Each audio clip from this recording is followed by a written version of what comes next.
Hello दोस्तों, तो आज मैं एक्सप्लेन करने जा रही हूँ लेजेंड ऑफ ब्लू सी की थर्ड एपिसोड के स्टार्टिंग में हमें वही पास्ट का दिखाया जाता है जहाँ पे दामरेओंग मरमेड से मिलने गया था और वहाँ मरमेड उसे अपना नाम बताती है, सेवा।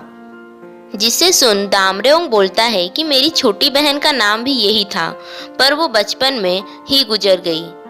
तब मरमेड उसे उसके नाम के पीछे की कहानी बताती है कि 20 साल पहले उसने एक लड़के को समंदर में डूबने से बचाया था और उस लड़के ने मेरा नाम सेवा रखा था, जिसका मतलब साइन चाइल्ड था। और उस दिनों से उन दोनों के बीच में बहुत गहरी दोस्ती हो गई और वो हमेशा एक दूसरे के साथ खेलते थे और एक दूसरे के साथ टाइम स्पेंड करते थे। और धीरे धीरे वो दोनों बड़े हो गए।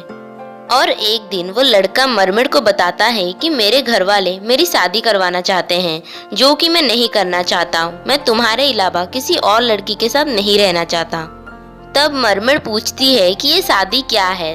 तब वो बताता है कि मुझे पूरी जिंदगी किसी और लड़की के साथ रहना पड़ेगा और शायद मैं तुमसे कभी भी मिलने ना आ पाऊँ। ये सुन मरमेड बहुत सैड हो जाती है और बोलती है कि मैं जब तक पूरी तरीके से बड़ी नहीं हो जाती तब तक जमीन में मेरा पैर नहीं आएगा और मैं जमीन में नहीं रह सकती और तुम भी मेरे साथ पानी में नहीं रह सकते, इसलिए हम कभी भी साथ में नहीं रह पाएंगे। वो दोनों बहुत उदास होते हैं और मरमेड वहाँ से रोते रोते चली जाती है। कुछ दिनों बाद उस लड़के की शादी होती है, पर वो लड़का शादी के पहले रात ही अपने दुल्हन को छोड़ के वहाँ से समुंदर की तरफ रवाना होता है और वहाँ जाके वो सेवा को ढूंढने के लिए समंदर में छलांग लगाता है। तभी वहाँ सेवा आती है और उस लड़के को किस करती है और मरमेड के पास ये पावर होता है कि वो किसी को भी किस करके उसके याददाश्त मिटा सकते हैं। और ठीक वैसा ही होता है, वो लड़का अपने याददाश्त से मरमेड को भूल जाता है और उसे याद भी नहीं रहता कि वो वहाँ पे क्यों गया था। दामरेओंग उसकी कहानी सुन के बोलता है कि मेरी बीवी भी एक बीमारी से मर गई, पर वो हमेशा मुझे ही इसका जिम्मेदार समझती थी, क्योंकि वो बोलती थी कि मैं शादी के पहले रात ही उसे छोड़ के चला गया था, इसलिए उसे ये सब देखना पड़ा।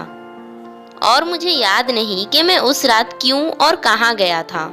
कहीं वो लड़का मैं तो नहीं जिसके बारे में तुम बोल रही हो।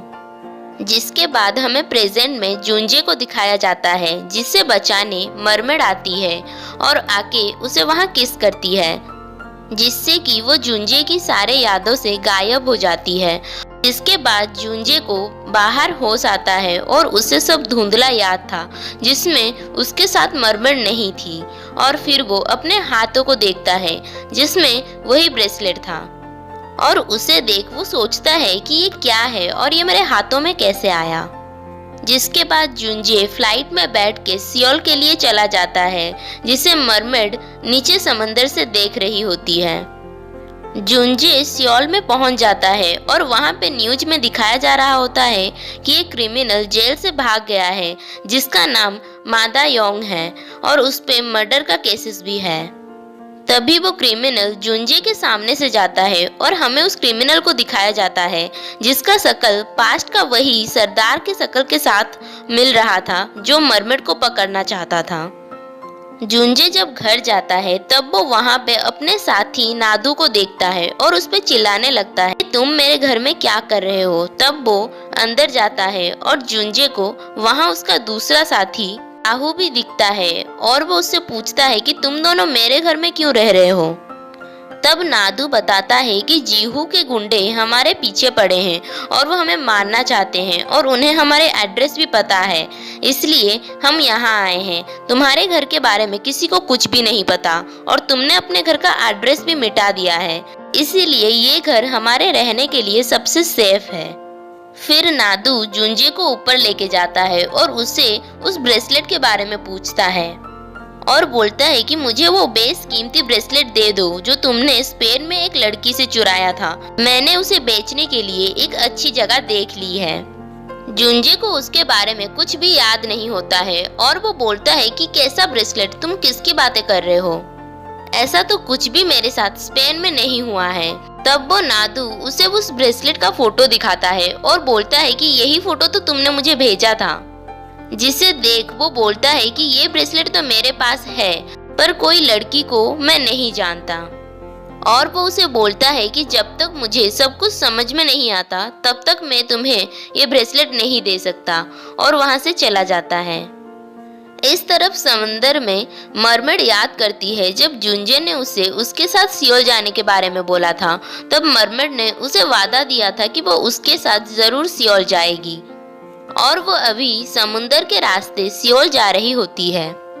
जुंजे को उसके साथ स्पेन में जो कुछ भी हुआ उसके बारे में नाइटमेयर आता है, और वो नींद से उठ के सोचता है कि मेरे साथ कुछ तो हुआ था जो मुझे याद नहीं है, पर क्या।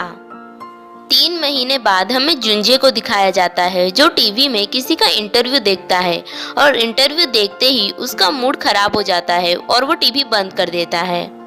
और वो आदमी और कोई नहीं बल्कि जुंजे का डैड ही था। जिसके बाद उसके डैड को दिखाया जाता है जो अपनी बीवी और उसी लड़की के भाभी और भाई के साथ खाना खा रहे होते हैं, और तब उसके भाई और भाभी के बातों से पता चलता है कि जो औरत कैंग से ह्यो के साथ बैठी है वो उनकी दूसरी बीवी है, और उनका दूसरा बेटा उनका सारा बिजनेस संभाल रहा है। और उनकी जो पहली बीवी थी वो कई साल पहले घर छोड़ के चली गई थी, जिसके वजह से उनका सगा बड़ा बेटा भी कुछ साल पहले वो घर छोड़ के चला गया। जुंजे के घर में अभी तक उसके दोस्त रह रहे थे, जिसके वजह से जुंजे उनसे बहुत परेशान होता है। इस तरफ मरमेड फाइनली 3 महीने तैरने के बाद साउथ कोरिया में पहुंच जाती है, और वहां पे कुछ औरतें उसे सियोल में पहुंचने के लिए मदद करते हैं। और वहां पहुंचते ही वो इतने सारे लोगों को देख परेशान हो जाती है कि वो वहां जुंजे को कैसे ढूंढेगी। इस तरफ जुंजे और उसके साथी फिर से एक प्लान बनाते हैं जिहो से हमेशा के लिए पीछा छुड़ाने के लिए, और वो सब रेडी होके जाने के लिए निकलते हैं। दूसरी तरफ मरमेड रोड में सब लोगों को जुंजे के बारे में पूछ रही होती है। सारे लोग उसे पागल समझ के इग्नोर कर रहे होते हैं। तभी जुंजे की कार उसके सामने से जाती है, पर मरमेड उसे नहीं देख पाती। मरमेड कुछ बच्चों को देखती है जो एक लड़की को बुली करके उससे पैसे लेते हैं, इसलिए वो भी एक बच्ची के पास जाके उसे पैसे मांगने लगती है क्योंकि उसे भूख लगी थी। तब वो बच्ची बोलती है कि इतनी बड़ी हो गई हो फिर भी ऐसी हरकत करती हो। फिर वो उसे खाना खिलाने लेके जाती है और उसे अपने पैसे से खाना खिलाती है। और वहाँ मरमेड उसे बताती है कि वो यहाँ जुंजे को ढूंढने के लिए आई है और उसके पास कोई पैसे नहीं है। तब वो बच्ची उसे कुछ पैसे देती है और बोलती है कि इसे थोड़ा थोड़ा इस्तेमाल करना और पार्ट टाइम जॉब करके पैसे कमाना, क्योंकि पैसे सबसे ज़्यादा ज़रूरी है। उसके बाद तुम जुंजे को ढूंढ लेना। और जब वो बच्ची जा रही होती है तब वो जुंजे से टकरा जाती है, जिससे जुंजे और वो बच्ची दोनों चिढ़ जाते हैं।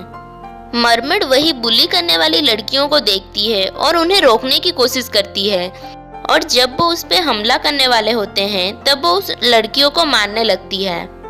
और बाद में हमें पता चलता है कि वही बुली करने वाली लड़की जीहू की बेटी थी।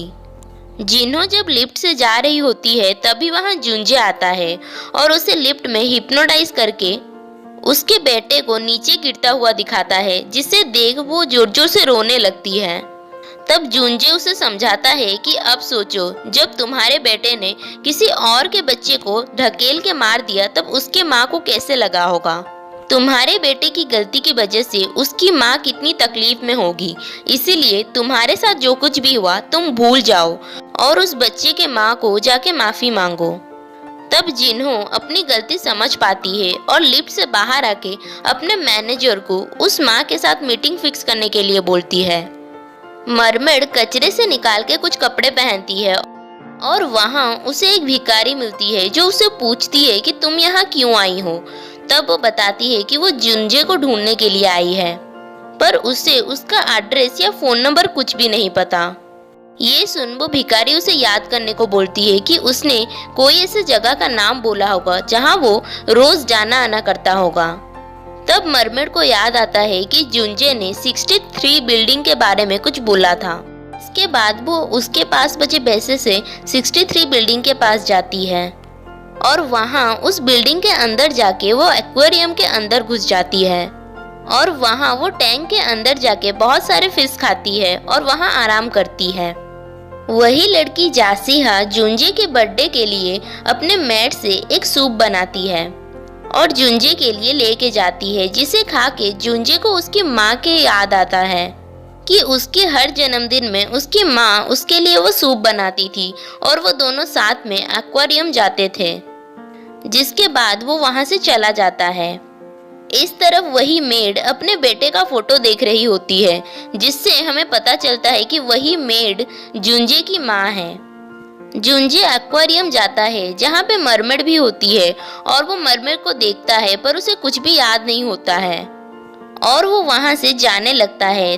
तब वहाँ एक्वेरियम के मालिक को पता चलता है कि मरमेड का शो जो करने वाली थी वो अभी बाहर है और कोई अंदर मरमेड बन के पानी में है, जिसके बाद वो सब मरमेड को पकड़ने के लिए जाते हैं।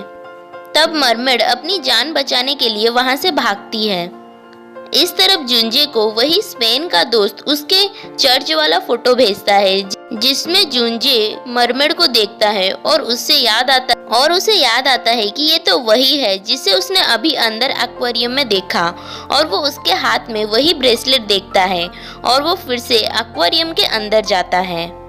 मरमेड भागते भागते जुंजे के सामने पहुंच जाती है और जुंजे उसे देख उसके पास जाता है और वो दोनों एक दूसरे को देखते रहते हैं।